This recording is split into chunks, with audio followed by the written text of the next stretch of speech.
Amigos de Liderin, gracias por acompañarnos. En esta ocasión queremos presentarles una entrevista de un invitado muy especial.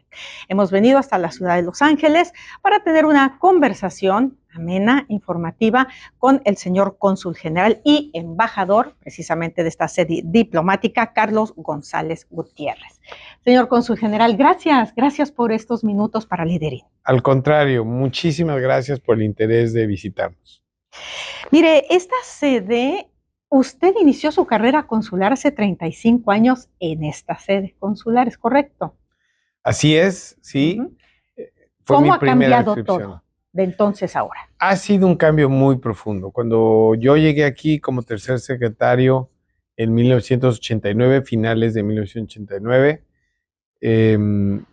pues se veía venir el tsunami que luego llegó en términos del crecimiento exponencial de la comunidad mexicana en el área de Los Ángeles. Ya había mucha gente, pero era claro que venía mucha más.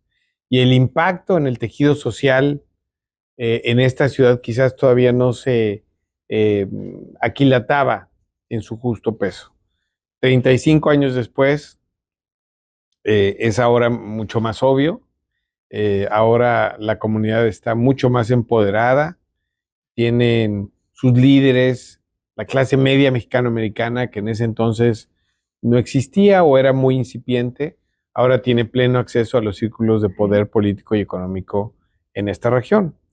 El otro cambio muy importante es que a mí me tocó durante esa primera adscripción en mi carrera diplomática ser cónsul de asuntos comunitarios, y desde ahí yo vi el surgimiento de un movimiento anti-inmigrante muy fuerte, promovido por el propio gobernador en ese entonces, Pete Wilson, que buscaba en tiempos de recesión económica la reelección. Y entonces utilizó a los migrantes como víctimas propiciatorias y una iniciativa llamada la Proposición 187 para negarle el derecho a la educación y la salud a los hijos de indocumentados, así fueran o hubieran nacido aquí en este país. De ese entonces, en donde California procuraba ser la vanguardia en el movimiento antiinmigrante en el país, a lo que vemos el día de hoy, ¿sí? Es un cambio de 180 grados. Entonces, todos los días pienso justo en la pregunta que usted me hace, en ese contraste tan enorme de ver cómo evolucionó este estado de ser uno, como digo, profundamente antiinmigrante, ahora uno en donde la prioridad es cómo facilitamos la integración de los recién llegados, la integración de los migrantes a esta sociedad que los acoge. ¿Qué cantidad de mexicanos aproximadamente residen en el área de Los Ángeles y en California en general? Pues hablando del condado, nosotros estimamos 3.9 millones de personas de ascendencia mexicana. Correcto. Es decir, contando a los inmigrantes, a sus hijos y a sus nietos. Si pensamos únicamente en los mexicanos, es decir, en los inmigrantes, en las personas que nacieron en territorio nacional, estamos hablando de 1.6 millones de mexicanos. Es decir, esta es la concentración más grande de migrantes mexicanos que hay en el mundo fuera de México. En la pujante economía del estado de California, ¿en qué actividades contribuyen? Pues están en todos lados. Hay algunas industrias en donde se les asocia mucho con los mexicanos, como es la industria de la construcción, los trabajadores agrícolas, la industria de la hospitalidad, los restaurantes, los hoteles, la industria de los alimentos, pero esto va cambiando, es algo muy dinámico, ¿no? El ejemplo más claro que tengo yo en mi mente es el de la central de abastos de Los Ángeles, que es una de las más grandes en Estados Unidos. El equivalente a la Merced en la Ciudad de México, aquí en Los Ángeles, es el mercado central, de Central Market. Y ahí, donde antes los mexicanos eran los estibadores, los que cargaban los costales, ahora son los dueños de prácticamente todos los puestos que hay en esa central de abastos. Lo que antes eran los italianos, judíos, de otros orígenes étnicos, ahora son los mexicanos. Y los trabajadores que llegan como estibadores a ocupar los puestos menos envidiables por, digamos, los bajos ingresos y lo duro de la jornada, son migrantes recién llegados de países como Venezuela, Colombia, Haití, los migrantes de ahora, que afortunadamente ya no son tan hegemónicamente los mexicanos los que ocupan esos nuevos lujos, ¿no? Para la comunidad tan inmensa que nos acaba de comentar, de mexicanos, ¿cuáles son los principales retos para una sede consular como esta? Bueno, el principal reto, creo yo, es el de transmitir claramente el mensaje de que somos una casa de servicio, de que nosotros estamos aquí para ayudar y para ofrecer documentos de identidad y viaje o asesoría legal en materia de protección para defender los derechos de los migrantes de una manera eficaz, oportuna y amable. Esto es un reto porque, pues, sobre todo para la gente que tiene un estatus migratorio irregular y que carga consigo ese sentimiento de vulnerabilidad que viene aparejado, pues la tendencia natural es a alejarse de todo lo que parezca eh, autoridad. Y nuestro trabajo en buena medida es asegurarnos de que la gente, nuestros compatriotas, comprendan que esta es una casa de servicio y que el consulado está para, antes que nada, promover sus derechos y promover sus intereses. Un segundo reto ligado al primero es el hecho de que en una diáspora tan enorme, con una población tan grande en esta región, pues debemos ser sistémicos. ¿Y cómo somos sistémicos? La respuesta no es obvia. A mí siempre mi pesadilla es que el trabajo de todos nosotros, del equipo del consulado, equivalga a echarle vasos de agua al océano, ¿no? Y se pierda en esta enormidad. Sí. Entonces, tratamos de ser sistémicos, tratamos de tener un impacto sistémico que le llegue a más gente y de ser estratégicos, de tomar acciones que luego se multipliquen, tengan un efecto multiplicador e impacten al mayor número de personas posibles, tanto en lo que tiene que ver con documentación, como en lo que tiene que ver con protección, como en lo que tiene que ver con promoción, ¿no? Promoción de la imagen de México, del prestigio de México, de la cultura de México, de los negocios con México. Hablando de los derechos de los mexicanos, de las comunidades mexicanas, ¿qué expectativas tienen ustedes o puede usted observar que existen ante la posibilidad de que llegase de nuevo a la presidencia Donald Trump y su discurso? Bueno, siempre es importante tener presente que las cosas pueden cambiar, ¿no? Cambiaron en 20 años.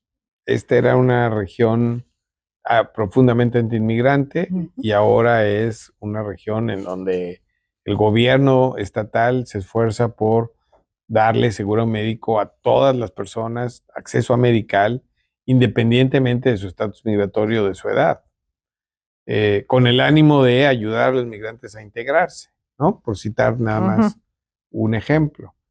Pero habiendo dicho eso, estoy convencido que los Estados Unidos no es una bola de billar uniforme en todos lados, sino que hay grandes contrastes entre regiones como Texas o como California, en donde allá en Texas pues son profundamente conservadores y en California son profundamente progresistas y digamos liberales, ¿no?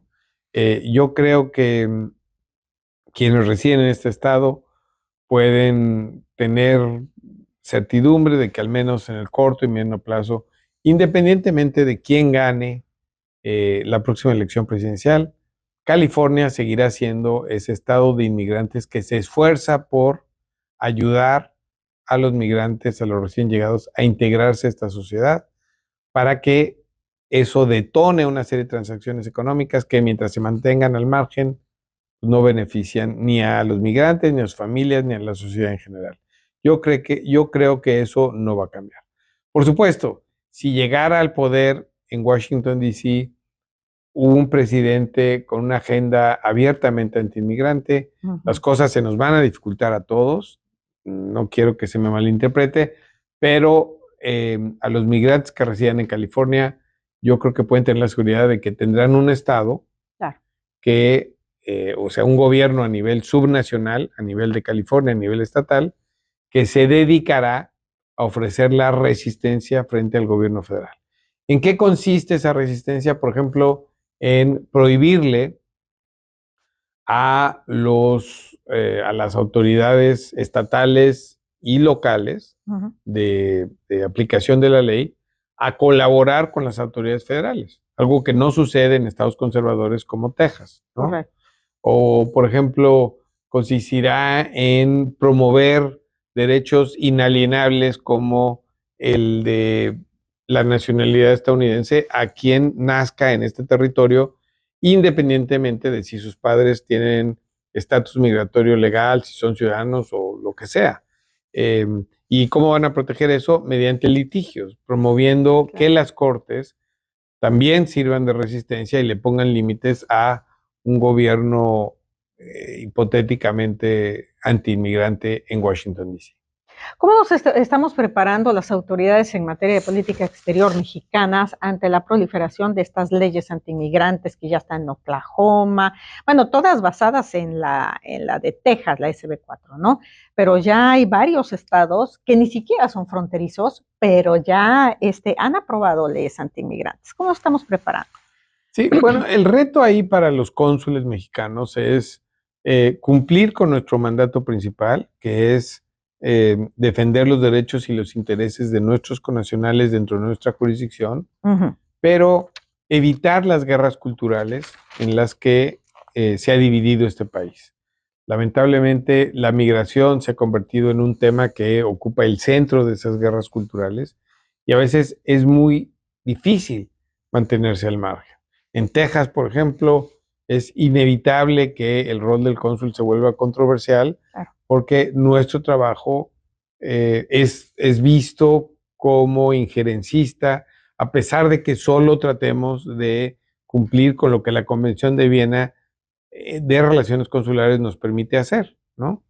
Entonces, la mejor manera de prepararse frente a ese tipo de retos, ya sea en Texas o en estados muy conservadores, o en estados incluso como California, en donde pueden haber eh, regiones donde autoridades locales son más bien antimigrantes, pues nuestro trabajo es desarrollar relaciones, crear redes, fortalecerlas con organizaciones que se dedican a la defensa de los derechos de los migrantes.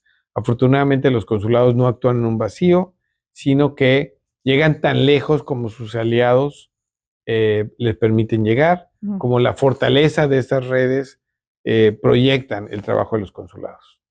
Esa es una frontera dura, una frontera difícil. O sea, estamos cerca de una frontera difícil entre la pues catástrofe humanitaria que tenemos, ¿verdad?, entre México y Estados Unidos, y además el trasiego de drogas que ambos países están luchando.